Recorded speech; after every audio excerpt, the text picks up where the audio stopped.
आ रही हो, लेकिन बाहर जरा देखो कितनी बारिश हो रही है। इतनी बारिश में हम लोगों को खाना कैसे बेचने जाएंगे? क्या पता माँ, थोड़ी देर में बारिश रुक जाए। अगर बारिश बंद हो गई तो हम ये खाना सभी को देने चलेंगे। ठीक है बेटी, जैसा तुम कहती हो वैसे ही करेंगे। मैं तो इस बारिश से बहुत ज्यादा परेशान हो गई हूँ। देखो ना, इतनी बारिश है कि अब हमारे घर के अंदर पानी भी आना शुरू हो गया है। कोकिला जब घर के अंदर पानी आते हुए देखती है तो पोछा लेकर पानी को रोकने की कोशिश करती है, लेकिन धीरे धीरे पानी आ ही जाता है। पानी तो अंदर तक आने लगा है, अब मैं क्या करूं? कोकिला घर के बाहर जाती है और बाहर से ही आंगन का पानी सड़क पर निकालकर फेंकने लगती है, जिससे कि घर के अंदर पानी ना भरे। जिंदगी में मुसीबतें कम नहीं हैं और ये बारिश होकर और भी ज्यादा मुसीबतें बढ़ जाती हैं।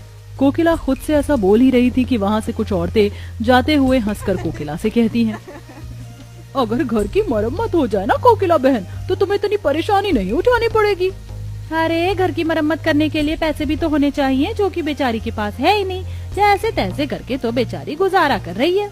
गायत्री की ये बात कोकिला को बहुत बुरी लगती है, लेकिन वो फिर भी कुछ नहीं कर पाती। जब वक्त बुरा चलता है तो गधा भी लात मार कर जाता है। आज मेरे साथ वही हो रहा है।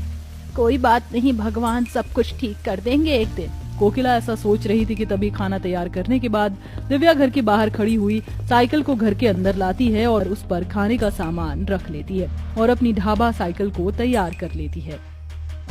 चलो, मेरी ढाबा साइकिल तो तैयार हो गई, लेकिन अब बाहर कैसे जाया जाए? बारिश बहुत ज्यादा हो रही है। दिव्या ऐसा कही रही थी कि उसके कहने के बाद धीरे धीरे बारिश कम होने लगती है।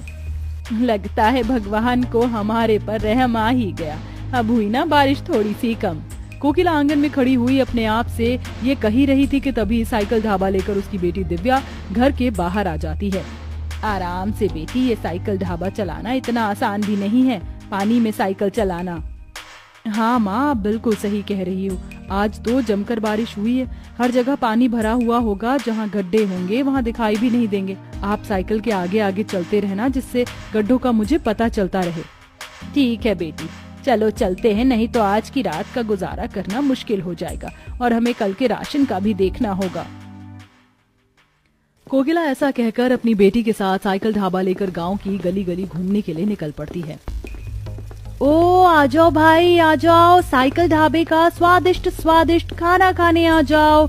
ऐसा स्वादिष्ट खाना कभी नहीं खाया होगा साइकिल ढाबे जैसा। आओ आओ, साइकिल ढाबे का स्वादिष्ट खाना खाओ। दिव्या की आवाज लगाने पर कुछ लोग अपने घरों से बाहर निकलते हैं। अरे आ गई साइकिल ढाबा वाली, तुम्हारा ही इंतजार कर रही थी मैं। बहुत जोरों से भूख लगी, जरा राजमा चावल तो देना।